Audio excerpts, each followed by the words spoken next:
Welcome to the JobPack podcast, where we get practical insights from job seekers and professionals in less than 10 minutes. I'm Debashish Mishra, and today I'm pleased to welcome to the show career coach and resume writer Karen Silins with A+ Career and Resume in Kansas City. Karen, welcome, and tell us about yourself. Well, I am a former HR director, and a little over 20 years ago, I decided to leave corporate America and start my own business, and that was very helpful to have a husband who supported that and had a regular paycheck with accompanying benefits, of course. I have been able to build a full-time business out of this. I'm a member of Forbes Coaches Council. I'm a Twitter influencer on jobs, careers, and employment. My background is not just in HR, but I'm actually a trained opera singer. And I find that comes in very handy for my voice on things. They never have a problem hearing me. And then we love to rescue dogs. That is something my husband and I have a great passion for. That's fantastic. And I do have to agree. If anyone's ever read any of your articles on Forbes, they're gonna learn a lot. So very excited to have you on. And I'm curious, what are you seeing in the job market right now? Slow pace of, we've placed the ad, we need to hire someone. Either they're placing them and they're not real ads, they already know who they're going to hire. So, people are spending their time applying for a job that's not going to happen. Or we have what is more typical, the companies that are putting the ads out there and either, we didn't realize we were going to have to pay this much to get a person that was qualified. So now they take the ad back off, they put a new ad out with a lower job title that they can pay less, or they're just kind of looking for a unicorn. They take so long in the process. A lot of times the companies that will move faster, they've already got somebody. So by the time they get back to this person, which is 10, 12 or more weeks later, boom, that person's already got a new job. Yeah, I can definitely relate to the fact that it's sometimes really slow going. I know, especially in the days after the lockdown first happened, it was very slow. Yes.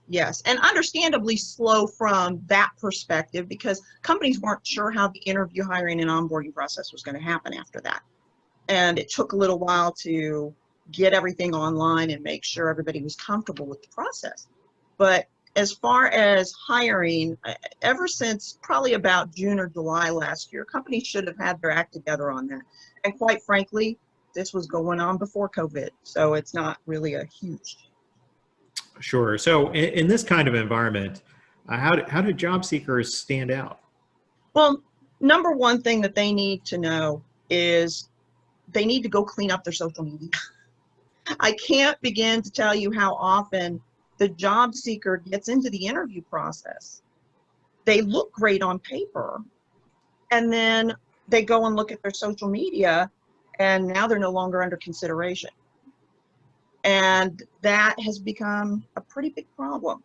I am participating with an organization right now, helping them in their interview process. They just had 2 candidates. They thought, we're going to bring them in for an interview, went and checked their social media. Neither of them are candidates now. And people say, well, what I say on my social media doesn't matter.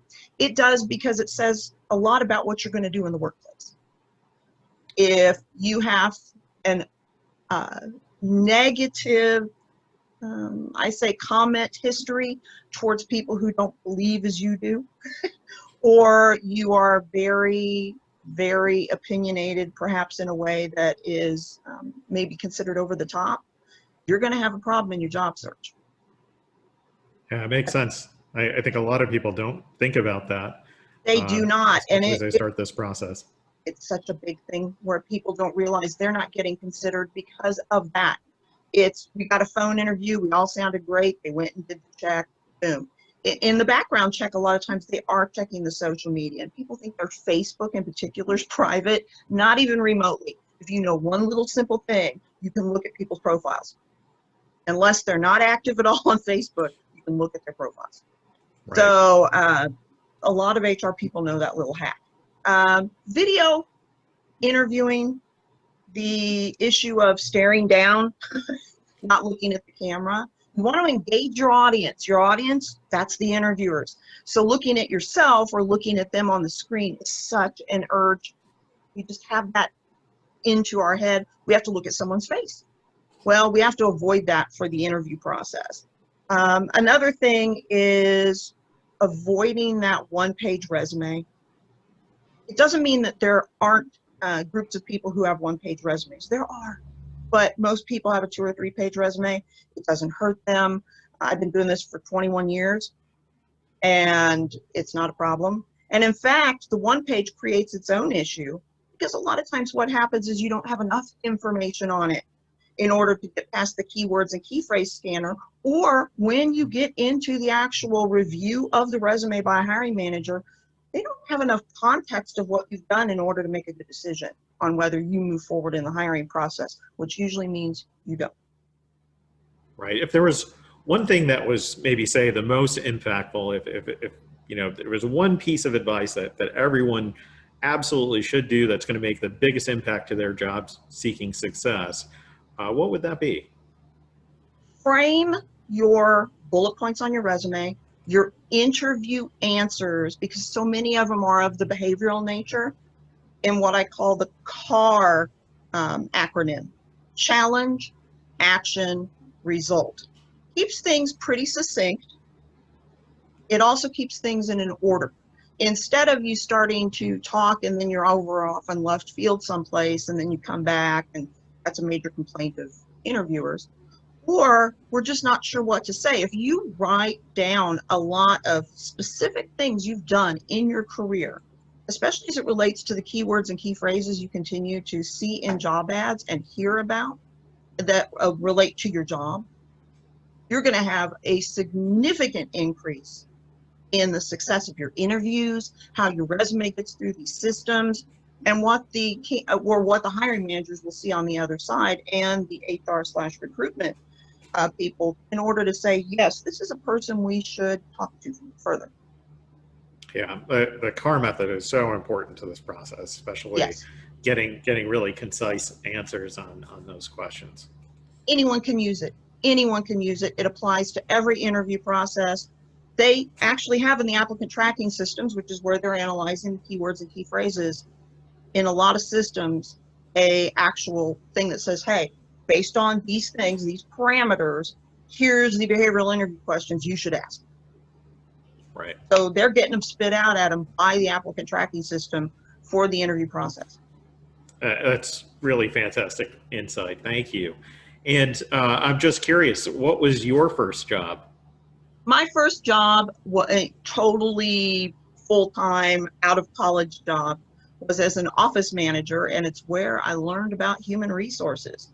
There was a husband and wife who owned this company, and the wife, I can't tell you how much Rita taught me. She just gave me so much information that has impacted my career. In fact, I went to lunch with her a couple of years ago and made her cry telling her this. But she really taught me a lot. How you deal with people in the interview process, and make it a positive process regardless of the candidate, how you look at a resume, how you discern information that you want to know that this person should go forward in the process, and then all the background stuff that you don't think about, that's not just salary and benefits, but also, you know, having the EEOC and the Fair Labor Standards Act application and all of those different things that you want to keep up. Yeah, absolutely. It sounds like a great opportunity to really get yourself into the industry. Awesome. So I want to thank you, Karen, for joining the show and sharing your insights. Karen Silins, career coach and resume writer with A+ Career and Resume in Kansas City. And I also want to thank you for tuning into the podcast. JobPack is a virtual job club that connects job seekers to accelerate job seeking success. Our next session starts February 1st. You can find out more about it at jobpack.co, and you can subscribe to the podcast there or on other major podcasting platforms. I want to close by reminding you that job seeking is hard. Don't do it alone. Join the pack, and we'll see you next time.